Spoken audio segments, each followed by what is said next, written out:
Welcome to another day on the Journey Shake Chem. Well, these are some review questions for your semester exam, so try to do them to the best of your ability, and I'll see you in a moment.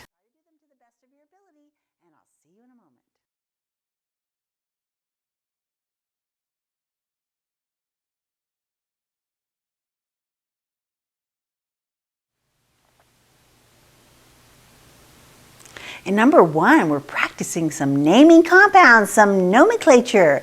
Well, the first one is PbClO42. Now, I know that Pb is lead, and lead is not in the first column, the second column, or one of the silly 6. It is not an alkali metal or an alkaline earth metal or one of the silly 6, so it changes. Therefore, I must have a Roman numeral. I look at the negative position, and it is -1. There are 2 of them. That gives me a -2. Therefore, lead must be 0 because compounds are always 0. Therefore, it is lead, Roman numeral 2, perchlorate. And the next one is NiCO3. You can see that you must know your polyatomic ions, so you need to brush up on those. Well, Ni is also not in the first 2 columns, nor is it one of the silly 6, so it must have a Roman numeral. Well, carbonate has a -2 charge, and therefore nickel must be +2. Nickel, Roman numeral 2, carbonate. The next one is a nonmetal with a nonmetal. There are 2 ways of naming this. Personally, I prefer Roman numerals. We'll do that one first. You look at the negative position, and oxygen is -2. There are 3 of them. That gives me a -6. There are 2 atoms of nitrogen, and compounds must be 0. Therefore, nitrogen is +3. This would be nitrogen, Roman numeral 3, oxide. Or it could be dinitrogen trioxide. Because nonmetals and nonmetals can use the Greek prefixes for the number of atoms. Now, the next one, you are given the names.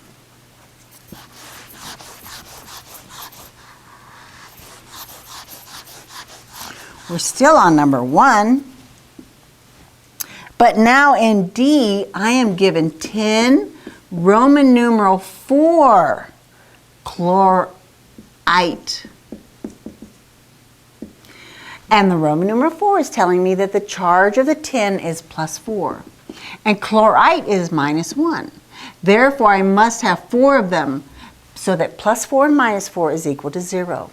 This would be Sn parentheses ClO2 and 4 to get my compound to 0. The next one is magnesium chloride. Now, when I see that IDE, I see that it is a binary compound composed of 2 different elements. Magnesium is +2, and chlorine is -1 in its periodic position when it's in the negative position. The first position is always positive, and the second position is negative.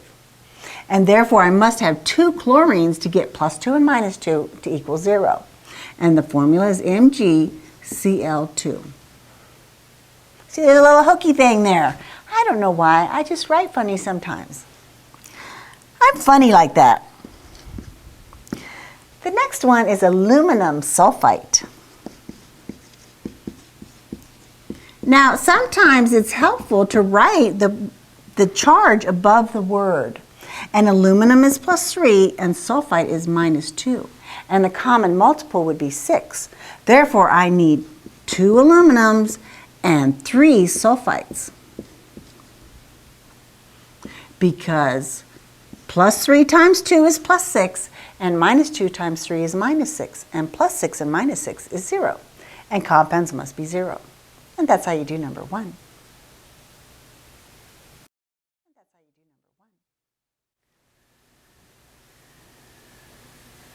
In number 2, we are determining the oxidation number of nitrogen in these various compounds. Now I see a Roman numeral in the first one, therefore it must be the charge of the nitrogen. And so nitrogen is +3 in this case. Now here, compounds must be 0, and oxygen is -2, and therefore nitrogen in this case is +2.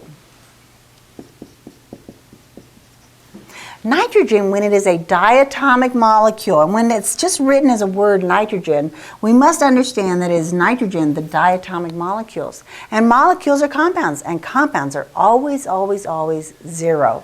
So in this case, it is 0. Calcium nitride is telling me that nitrogen is in the negative position, and therefore it will follow its periodic position, and it will be -3.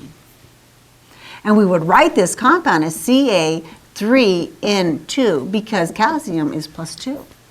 But nitride is telling me that the nitrogen is -3 as it follows its periodic position. Here in N2O, oxygen is -2. There are 2 nitrogens and compounds are 0. Therefore, in this case, nitrogen is +1. And this one is the same as A. Oxygen is -2 times 3 is -6. There are 2 nitrogens and compounds must be 0. Therefore, nitrogen is +3. And therefore, A and F are the same compound. Well, that was a little bit of review for the oxidation numbers. And tomorrow, you will have your semester exam, and it is composed of 2 different parts. The first part is 50 multiple choice questions, and in a moment, I will discuss the specifics of those multiple choice questions with you. The second part are 7 problems, just like the practice sheets that you've gotten of A and B, and potentially maybe you even got C and D, and we've discussed the answers to that. So half of it will be 50 multiple choice, 1 point each, and half are 7 problems worth 50 points. And students normally do better getting partial credit on those problems. So I'll be right back to tell you a little bit more about the multiple choice.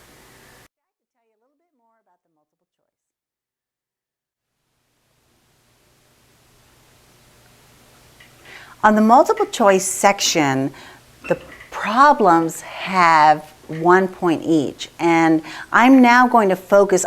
You have a review sheet that gives all the topics that we've discussed. However, now I'm going to focus a little bit more specifically on some of the terms and things that you need to particularly pay close attention to, that you will see. The first one is that you need to understand your periodic trends, ionization energy, electron affinity, and electronegativity. So you need to go back to the beginning of your warm-up composition notebook and look up some of these terms and see the factors affecting those trends, especially the ionization energy. And we know that ionization energy increases from left to right, and the question is, why does it do that? Then you also need to know your families and your groups and the ending electron configurations for the families and the groups and their names, and also be able to do a complete electron configuration as well as understanding the ending electron configurations. The penguin, we spent a lot of time on the penguin. You need to know your electrolytes, and you need to understand how to name electrolytes, how to discern between a acid anhydride and a base anhydride, your 7 strong acids, what a base is, what the strong electrolytes are. That would be a very good thing to review. Also, there are some questions about oxidation numbers of inside of a compound, as I went over the nitrogen in the warm-up. Percent composition problem may very well be in those multiple choice questions. You will have to complete and balance equations, and sometimes you just have to give the products and not balance the equation, but those are some of the multiple choice questions. There are significant digits throughout the exam. However, in the multiple choice, there's also a question where you may have to answer what is the least amount of significant digits in these numbers or the most amount of significant digits in a given group of numbers. Then you need to understand what is an ion and what are the atoms as isotopes and the neutrons and the protons. We talked about that very early on. The distinction between an intensive and an extensive property. the distinction between a solution and a mixture, and heterogeneous and homogeneous. These are all terms you need to review. And also you may get a question about which of the following is permanganate, and that would be one of the type of multiple choice questions referring to a polyatomic ion. Also, the difference between a formula unit and a molecule. Formula units are ionic compounds and molecules are covalent. Empirical formulas and molecular formula. What is the relationship between those two? That gives you a few things to focus on and to be ready for the multiple choice section. As I said before, the multiple choice section is 50% of the exam grade, and then you will have a sheet very much like the practice sheets that you had of A and B for 7 problems worth 50 points. Those two portions are put together and then a semester exam grade is calculated for you. And normally the semester exam is 20% of your semester grade. Therefore, your first quarter and your second quarter would each be 40%. Now, I know that you'll do well. We've been studying all along, and you should not have to just work for 24 hours straight to try to get ready for this exam. We've had lots of practice and we've learned as we've gone. So just get a good night's rest and I'm sure you'll do well tomorrow. And I can't wait to see you in the new semester. Bye!